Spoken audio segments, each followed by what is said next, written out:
നമുക്ക് സുരേഷ് ഗോപി ഒരു മികച്ച നടനാണ്.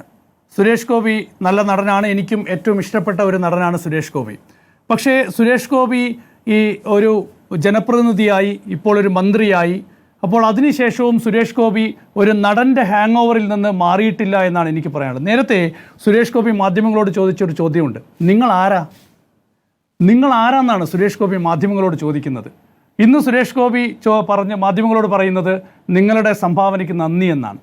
നോക്കൂ, മാധ്യമങ്ങളെയൊക്കെ പരിഹസിക്കുന്നു, കളിയാക്കുന്നു. സുരേഷ് ഗോപി തൃശ്ശൂർ എന്ന് പറയുന്ന മണ്ഡലത്തിലെ ഒരു ജനപ്രതിനിധിയാണ്. അവിടുത്തെ ജനങ്ങൾക്ക് ഒരുപാട് സംശയമുണ്ട്. ആ സംശയങ്ങളാണ് മാധ്യമങ്ങൾ സുരേഷ് ഗോപിയോട് ചോദിക്കുന്നത്. എന്തുകൊണ്ടാണ് ഇങ്ങനെ വോട്ട് അനധികൃതമായി ചേർത്തു എന്ന ആരോപണങ്ങൾ ഉണ്ടായിട്ടുണ്ടല്ലോ, അതിന് മറുപടി പറയൂ എന്ന് സുരേഷ് ഗോപിയോട് തൃശ്ശൂരിലെ ജനങ്ങൾ ചോദിക്കാൻ ആഗ്രഹിക്കുന്ന ചോദ്യം ജനങ്ങൾ ചോദിക്കുമ്പോൾ സുരേഷ് ഗോപി മാധ്യമങ്ങളെ ആകെ പരിഹസിക്കുകയാണ്. വേണ്ട, മാധ്യമങ്ങളോട് പറയേണ്ട, സുരേഷ് ഗോപി ഒരു പ്രസ്താവന ഇറക്കാലോ, സുരേഷ് ഗോപി ഒരു പൊതുസ്ഥലത്ത് വേണമെങ്കിൽ പ്രസംഗിക്കാലോ. പക്ഷേ സുരേഷ് ഗോപി കമാന്നൊരു അക്ഷരം മിണ്ടുന്നില്ല.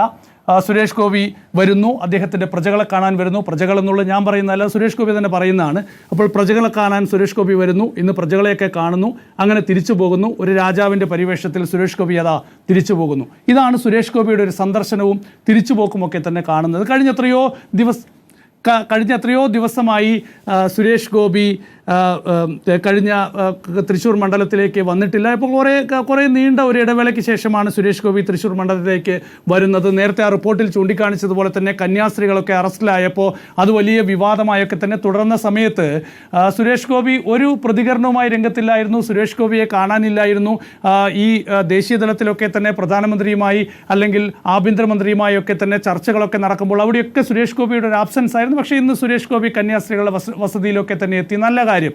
ഏതായാലും നോക്കൂ, ഈ തെരഞ്ഞെടുപ്പ് രംഗം സ്വതന്ത്ര ഇന്ത്യയുടെ ചരിത്രത്തിൽ നമ്മൾ കണ്ടിട്ടുള്ളതിൽ വെച്ച് വലിയ വിവാദമായ ഒരു കാലഘട്ടത്തിലൂടെയാണ് നമ്മൾ കടന്നു പോകുന്നത്.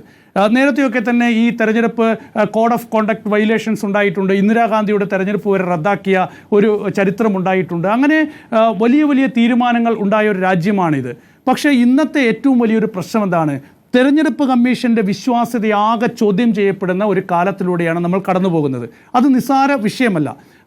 കഴിഞ്ഞ 2019 ലോക്സഭാ തെരഞ്ഞെടുപ്പിന് ശേഷം ഇത്തരത്തിൽ നിരവധി വിവാദങ്ങൾ രാജ്യത്താകെ ഉയർന്നിട്ടുണ്ട്. അന്നൊക്കെ ഉയർന്നൊരു വിവാദം എന്നത് ഈ വോട്ടിംഗ് യന്ത്രത്തിൽ ക്രമക്കേട് നടക്കുന്നു എന്നതായിരുന്നു. അപ്പോൾ അന്ന് ഉയർന്നു വന്ന ഏറ്റവും വലിയൊരു പ്രചരണം എന്നത് ബാലറ്റിലൂടെ തെരഞ്ഞെടുപ്പ് നടക്കണം എന്ന് ആവശ്യപ്പെട്ട് പ്രതിപക്ഷ പാർട്ടികളൊക്കെ തന്നെ രംഗത്ത് വരുന്നതായിരുന്നു. അന്ന് സുപ്രീം കോടതിയിൽ വരെ ഈ കേസ് എത്തുകയും സുപ്രീം കോടതി ഈ വോട്ടിംഗ് യന്ത്രത്തിൽ യാതൊരു കുഴപ്പവുമില്ല എന്ന തെരഞ്ഞെടുപ്പ് കമ്മീഷൻ്റെ അഭിപ്രായം അംഗീകരിച്ചുകൊണ്ട് വീണ്ടും വോട്ടിംഗ് യന്ത്രത്തിൽ തന്നെ വോട്ടെടുപ്പ് തുടരുന്നു. 2024 ലോക്സഭാ തെരഞ്ഞെടുപ്പിന് ശേഷം ഹരിയാനയിലും മഹാരാഷ്ട്രയിലും തെരഞ്ഞെടുപ്പ് നടക്കുന്നു. ഞാൻ 2024 ലോക്സഭാ തെരഞ്ഞെടുപ്പിൽ ഹരിയാനയിൽ റിപ്പോർട്ട് ചെയ്യാൻ പോയിട്ടുണ്ട്. അന്ന് ആ ഹരിയാനയിലെ ആ ഫീൽഡിൽ നിന്ന് എനിക്ക് മനസ്സിലായി അവിടുത്തെ സംസ്ഥാന സർക്കാരിൻ്റെ അധികാരം നഷ്ടപ്പെടാൻ പോകുന്നു എന്ന് 100% ഉറപ്പായിരുന്നു.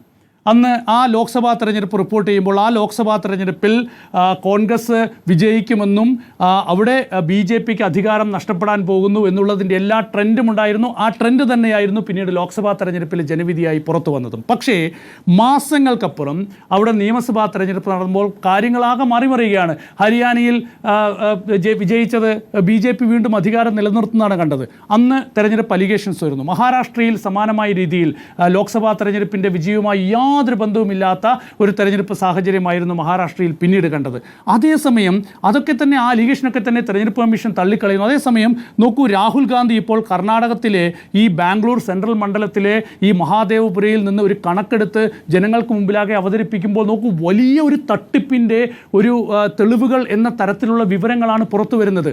ഈ വിഷയത്തിൽ തെരഞ്ഞെടുപ്പ് കമ്മീഷൻ മറുപടി പറയേണ്ട സാഹചര്യം നിലനിൽക്കുന്നു. അതിൻ്റെ അതേ തനിയാവർത്തനമാണ് തൃശ്ശൂരിൽ ഉണ്ടായതായിട്ടുള്ള വിവരങ്ങൾ പുറത്തു വരുന്നത്. സുരേഷ് ഗോപിയുടെ കുടുംബത്തിൽ നിന്ന് ഒരുപാട് പേരെ ഈ വോട്ടേഴ്സ് ലിസ്റ്റിൽ പേര് ചേർത്തു.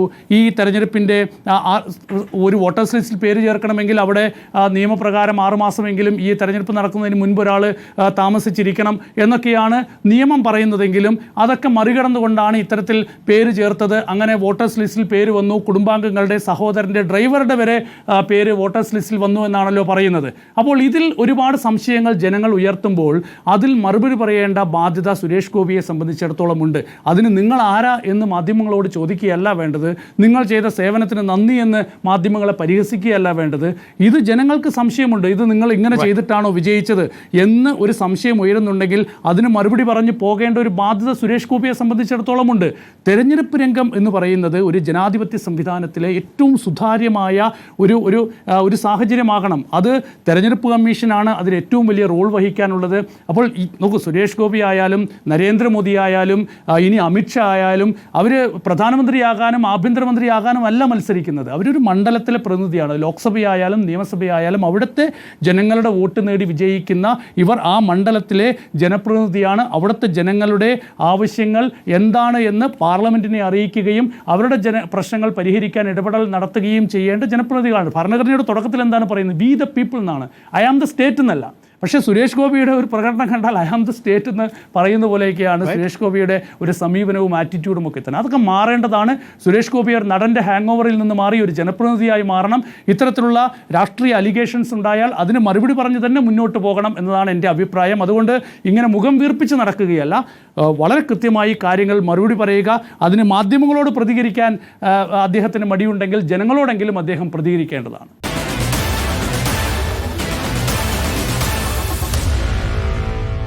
Meet the editors.